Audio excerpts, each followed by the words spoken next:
नमस्कार। उत्तर प्रदेश कांग्रेस कमेटी के हमारे संगठन निर्माताओं और जुझारू कार्यकर्ताओं, आप सबका संगठन सृजन अभियान की इस महत्वपूर्ण मीटिंग में बहुत स्वागत है। कांग्रेस का उत्तर प्रदेश से नाता राजनीति से बहुत ऊपर है। ये नेहरू जी से लेकर इंदिरा जी, राजीव जी, सोनिया गांधी जी और अब राहुल गांधी जी की कर्मभूमि है। भला कौन भूल सकता है कि आज़ादी के आंदोलन में उत्तर प्रदेश का कितना अहम रोल रहा है। 2024 के लोकसभा चुनाव में उत्तर प्रदेश में इंडिया गठबंधन की शानदार जीत ने भारतीय जनता पार्टी को बहुमत से रोकने में बड़ी भूमिका निभाई है। ये चुनाव हमारे देश के लिए, हमारे संविधान के लिए, आम जनता के हक और भागीदार के लिए बहुत अहम था। इस तरह का बेहतरीन प्रदर्शन आपकी कर्मठता, आपके जज्बे के कारण ही संभव हुआ। इतने साल सत्ता से बाहर रहने के बावजूद पार्टी के प्रति आपके समर्पण और निष्ठा की मैं सराहना करता हूँ। आज देश एक मुश्किल दौर से गुजर रहा है।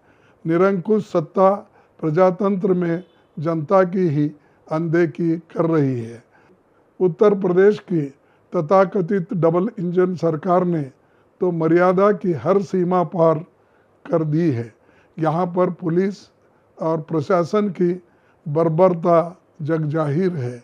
महिला सुरक्षा से लेकर युवाओं पर यातना, दलितों, पिछड़ों और अल्पसंख्यकों के हक का हनन की उत्तर प्रदेश की भाजपा सरकार की एकमात्र उपलब्धि है, जो बाबा साहब के संविधान को ताक पर रखकर डर और दबाव की राजनीति कर रही है और सामाजिक न्याय के सिद्धांतों को नज़रअंदाज कर रही है। सरकारी पदों को ना भरना, लैटरल एंट्री की पहल, दलितों और पिछड़ों पर हो रहे अत्याचार सब इसी बात के सूचक है कि आरएसएस और भाजपा डॉक्टर अंबेडकर के संविधान से नफरत करती है। लेकिन कांग्रेस पार्टी भी इस चुनौती से लड़ने को पूरी तरह से तैयार है। मुझे विश्वास है कि आपको मेरी तरह इस बात की खुशी होगी कि 2024 के चुनाव में देशवासियों ने उन लोगों को सबक सिखाया जो संविधान बदलने का सपना देखते थे। आपने देखा कि जातिगत जनगणना की हमारी मांग को भी मोदी सरकार को नहीं चाहते हुए भी मानना ही पड़ा।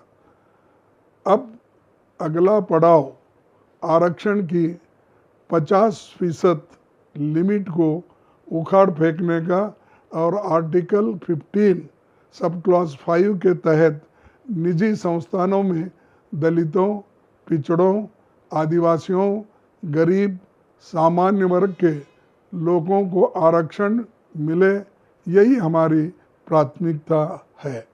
और जैसे हमने जातिगत जनगणना के लिए सरकार को मजबूर किया, ठीक वैसे ही अब हम ये भी करवा कर रहेंगे। और ऐसे हर मुद्दे पर सरकार को कटघरे में खड़ा करना, जवाबदेही बनाना, आम जनमानस की आवाज़ को बुलंदी से उठाना ही एक जिम्मेदार विपक्ष का काम है। ये काम आप सब ने बखूबी किया है और अब आगे और भी ईमानदारी और लगन से करना होगा। आप हमारे संगठन की रीढ़ की हड्डी है। आप उत्तर प्रदेश में हमारे संकल्प की भी नींव है। ये सच है कि दिल्ली का रास्ता लखनऊ होकर गुजरता है और इसीलिए ये बेहद ज़रूरी है कि आप अपने ऊपर दी गई जिम्मेदारी को पहचानिए। सारा देश आपकी ओर उम्मीद से देख रहा है और इसलिए आपका एकजुट होकर लड़ना, कांग्रेस पार्टी और हमारे संदेश को जन जन तक पहुंचाना ज़रूरी है। आप साथ रहेंगे तो दुनिया की कोई ताकत आपको हरा नहीं सकती।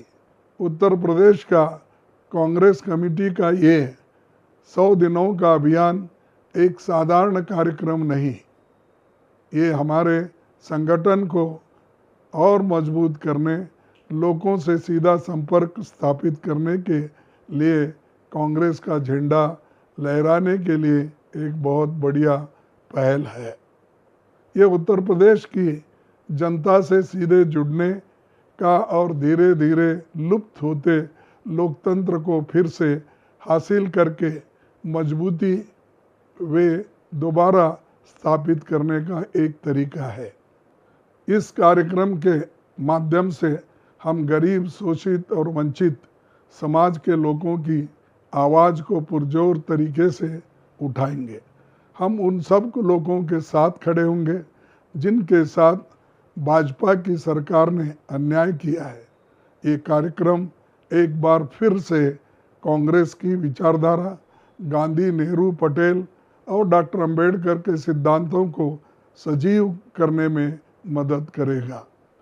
एक बात याद रखिए, आप सिर्फ कांग्रेस पार्टी के कोऑर्डिनेटर या जिला अध्यक्ष ही नहीं हैं, आप न्याय और सच की इस लड़ाई में सत्य और न्याय योद्धा है।